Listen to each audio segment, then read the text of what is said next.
السحر الحلال هذا مصطلح يقولوه على لاعب يمتعك، مجرد ما يلمس الكرة عينك ترتاح، ماشي شرط يسجل أو حتى يصنع، غير تشوفه وتتمتع. مثلا زيدان، كاكا، انيستا سابقا، وحاليا كما بيدري ومودريتش. المشكلة أنه ممكن تنتهي مسيرة هذا اللاعب بالإصابات، مثلا الظاهرة رونالدو، ماركو فان باستن، وحتى كاكا. بصح هذو تقريبا حقوا إنجازات تطفي نار الحسرة. أما المشكلة الثانية وين؟ أنه يكون عندك لاعب ساحر وتدمر مسيرته بسبب الإصابات، وهو ما يلحق يدير إنجازات وأنت ما تلحق تتمتع بالسحر الكروي تاعو. وهذا بالضبط اللي صرا مع إنسو فاتي، جاك ويلشر، وماركو رويس، وللأسف مع بطل حلقتنا الساحر مراد مغني.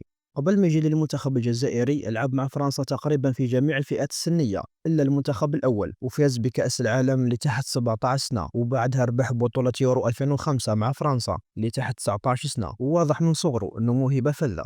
كاينة ملاحظة، الحلقة هذه أغلب مسيرته راح تكون مع النوادي، لأنه للأسف لعب مع المنتخب أقل من 10 مباريات. لا يمرر لكريم زياني، 1-2 بينه وبين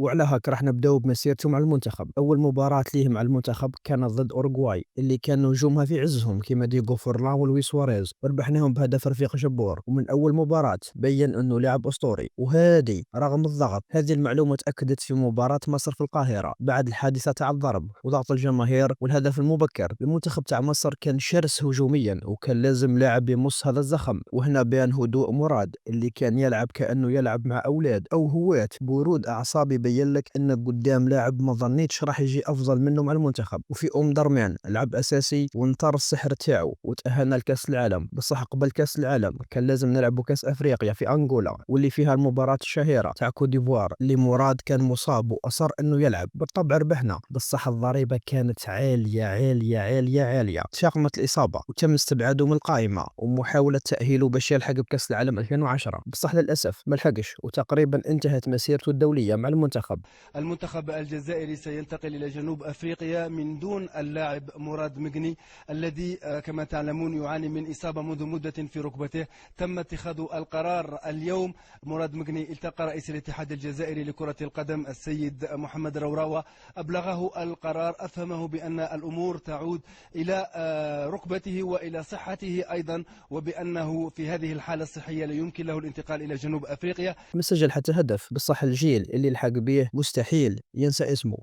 قبل ما نبداو في مسيرته مع النوادي نعطوا لمحة عليه كشخص. مراد مغني من مواليد 16 أفريل 1984 بباريس فرنسا، يلعب في مركز وسط المهاجم والله الجناح. شوف، بدا مسيرته مع ناشئين ماريني ثم تورسي، ومن بعد راح الأكاديمية لير بونتان. وهذه الأكاديمية ما تقبلش أي لاعب، لازم يكون مستواه واضح إنه راح يكون أسطورة. نمد لك أمثلة من يلي تخرجوا منها، عندك تيري أونري، كيليان مبابي، لوي ساه، حاتم بن عرفة، ويليام غالاس، والقائمة الطول.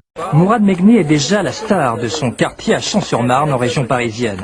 Un toucher de balle exceptionnel, pas étonnant alors que ce jeune prodige français ait été contacté par de nombreux clubs français et étrangers.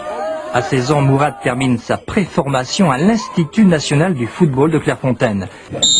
Du talent, il n'en manque pas. Une technique remarquable, un sens du jeu comparable à Zidane. Ses copains de l'INF l'ont d'ailleurs surnommé Zizou, et comme lui, il ira jouer sous les couleurs italiennes l'an prochain.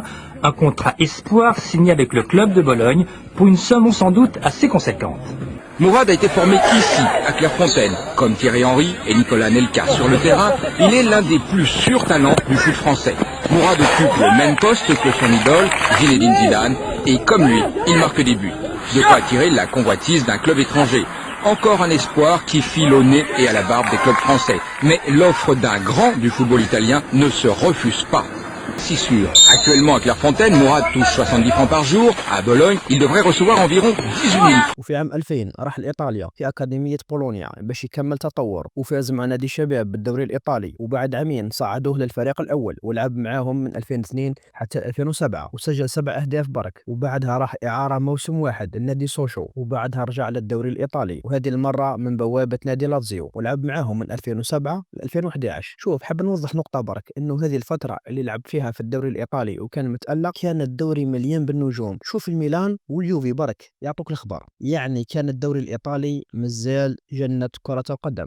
وحبيبنا مراد ربح مع لاتزيو كأس إيطاليا وكأس السوبر في نفس السنة. وبعد نهاية 2011 خلاص الإصابات استنزفت مراد، واللعب في أوروبا ولا مستحيل لأنه لازم استمرارية مهما كنت موهوب. وقرر يروح لدوريات عربية من بوابة قطر، وانتقل لنادي أم صلال ولعب معهم حوالي 4 مباريات برك. الموسم اللي بعده راح للخور ولعب 2 ماتشات برك، وفي نفس الموسم لعب مع الخوية اللي هو الدحيل حاليا ولعب 4 مباريات فقط. راك تشوف الإصابات شحال دمرته. في عامين لعب 10 مباريات مع 3 أندية، وبعدها قرر يختم مسيرته في الرابطة المنحرفة الدوري الأعظم الدوري الجزائري، وراح الشباب قسنطينة في 2015 ولعب معهم حتى 2017 وحاول يقدم أفضل ما عنده. بصح كان واضح أنه خلاص مسيرته كلاعب شبه انتهت. هو أصلا مادام جا للرابطة المنحرفة غير قول انتهت. ومع شباب قسنطينة لعب 19 مباراة سجل 6 أهداف وقرر الاعتزال. حبيت ننوه لحاجة مهمة، مراد لما راح للدوري القطري ما راحش باش يعتزل كما أغلب اللاعبين. السيد راح وعمره 27 سنة.